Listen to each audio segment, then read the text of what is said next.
नमस्कार दोस्तों, कैसे हैं आप सब। आप सभी को राधे राधे। जय कुंज बिहारी, जय श्री हरिदास। गुरु ब्रह्मा गुरु विष्णु गुरुदेवो महेश्वरा, गुरु साक्षात परब्रह्म तस्मै श्री गुरुवे नमः। अर्जुन ने संयम और श्रद्धा से युक्त कथा को सुनकर श्री कृष्ण से कहा, हे मधुसूदन, वैशाख मास की शुक्ल पक्ष की एकादशी का क्या नाम है तथा उसके उपवास को करने का क्या विधान है? कृपया कर यह सब मुझे विस्तार पूर्वक बतलाएं। श्री कृष्ण ने कहा, हे अर्जुन, मैं एक पौराणिक कथा सुनाता हूँ जिसे महर्षि वशिष्ठ ने श्री रामचंद्र जी से कहा था। उसे मैं तुमसे कहता हूँ, ध्यान पूर्वक श्रवण करो। एक बार की बात है, श्री राम जी महर्षि वशिष्ठ से कहा, हे गुरु श्रेष्ठ, मैंने जनक नंदिनी सीता जी के वियोग में बहुत कष्ट भोगे हैं, अतः मेरे कष्टों का नाश किस प्रकार होगा? आप मुझे कोई ऐसा व्रत बताने की कृपा करें जिससे मेरे सभी पाप और कष्ट नष्ट हो जाएं। महर्षि वशिष्ठ ने कहा, हे श्री राम, आपने बहुत उत्तम प्रश्न किया है। आपकी बुद्धि अत्यंत कुशाग्र और पवित्र है। आपके नाम के स्मरण मात्र से ही मनुष्य पवित्र हो जाता है। आपने लोकहित में यह बड़ा ही उत्तम प्रश्न किया है। मैं आपको एक एकादशी व्रत का महत्तम सुनाता हूँ। वैशाख माह के शुक्ल पक्ष की एकादशी का नाम मोहिनी एकादशी है। इस एकादशी का उपवास करने से मनुष्य के सभी पापों तथा क्लेश नष्ट हो जाते हैं। इस उपवास के प्रभाव से मनुष्य मोह के जाल से मुक्त हो जाता है। अतः हे राम, दुखी मनुष्य को इस एकादशी का उपवास अवश्य ही करना चाहिए।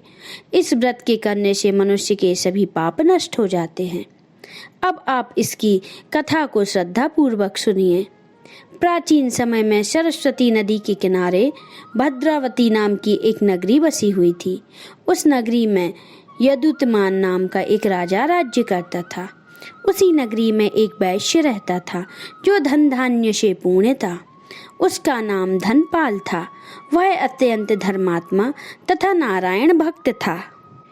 उसने नगर में अनेक भोजनालय, प्याऊ, कुएं, तालाब, धर्मशालाएं आदि बनवाए। सड़क के किनारे आम, जामुन, नीम आदि के वृक्ष भी लगवाए जिससे पथिकों को सुख मिल सके। उस वैश्य के 5 पुत्र थे, जिनमें सबसे बड़ा पुत्र अत्यंत पापी व दुष्ट था। वह वैश्याओं और दुष्टों की संगति करता था।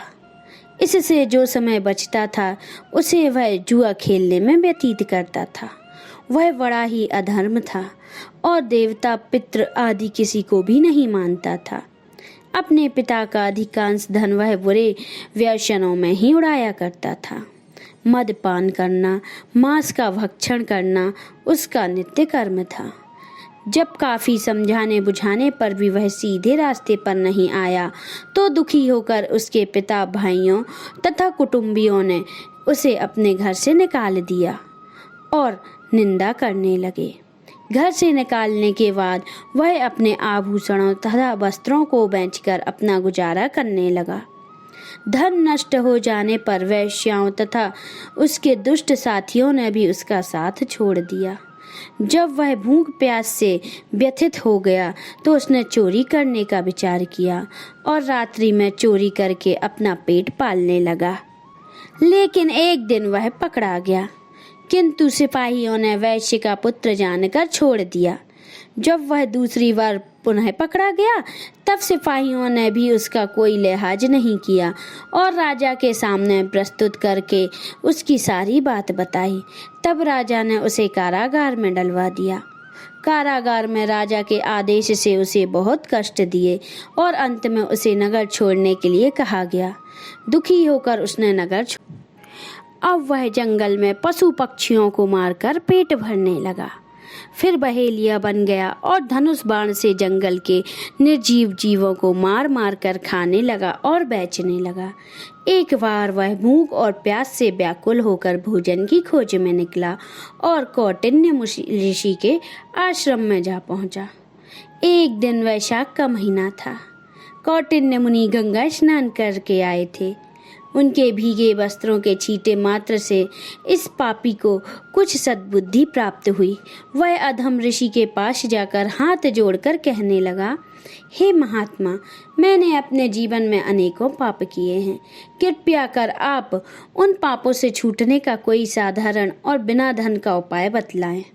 ऋषि ने कहा, तू ध्यान देकर सुन। बैसाख मास के शुक्ल पक्ष की एकादशी का व्रत कर। इस व्रत का नाम मोहिनी एकादशी है। इस व्रत के उपवास करने से तेरे सभी पाप नष्ट हो जाएंगे।